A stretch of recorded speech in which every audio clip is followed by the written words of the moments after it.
Bienvenue sur Sport Plus, la qualité en plus, abonnez-vous pour ne rien manquer. Privé de Neymar, blessé à la cheville, le Brésil s'est qualifié lundi pour les huitièmes de finale du mondial en battant la Suisse 1-0, à Doha, grâce à un superbe but en fin de match de Casemiro. Avec 6 points, les Brésiliens sont en tête du groupe G. Les Suisses, avec 3 points, devront pour leur part valider leur qualification vendredi, à 20h, contre la Serbie, qui ne compte qu'un seul point après son nul contre le Cameroun, 1 point également, dans l'après-midi. Les quintuples champions du monde ont globalement dominé la première période, malgré quelques déchets techniques. Vinicius, très incisif toute la soirée, s'est procuré la plus belle occasion de la première période, une demi-volée dans la course aux 6 mètres, mais le portier suisse Yann Sommer a sorti la parade indispensable.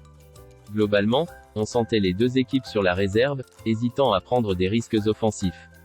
À la pause, Tite a cherché à modifier son animation offensive, en remplaçant Paquetá par Rodrigo, au style de jeu plus proche de celui de Neymar, et qui joue parfois meneur de jeu au Real Madrid.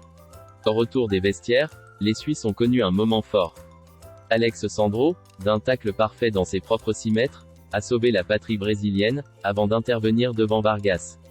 Mais l'imprécision des Suisses dans la dernière passe les a empêchés de concrétiser ce moment de domination.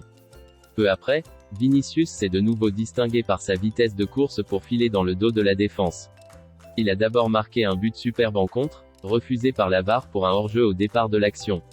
Puis il a de nouveau pris le large quelques minutes plus tard, obligeant Manuel Akanji à faire une faute pour l'empêcher de centrer.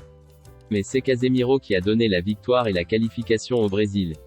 Superbement servi par une déviation subtile de Rodrigo sur la gauche de la surface, il a frappé le ballon en demi-volée avec un extérieur du pied croisé qui a terminé sa course dans le petit filet opposé.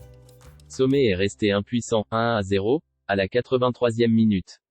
Dans les dernières minutes, alors que la Suisse ouvrait des espaces, Vinicius a manqué la balle de 2-0, oubliant de servir Rodrigo, idéalement placé. Pour la Suisse, le dernier match face à la Serbie sera décisif vendredi soir. En cas de deuxième défaite, elle serait éliminée de la compétition. C'était Sport Plus, la qualité en plus, à plus.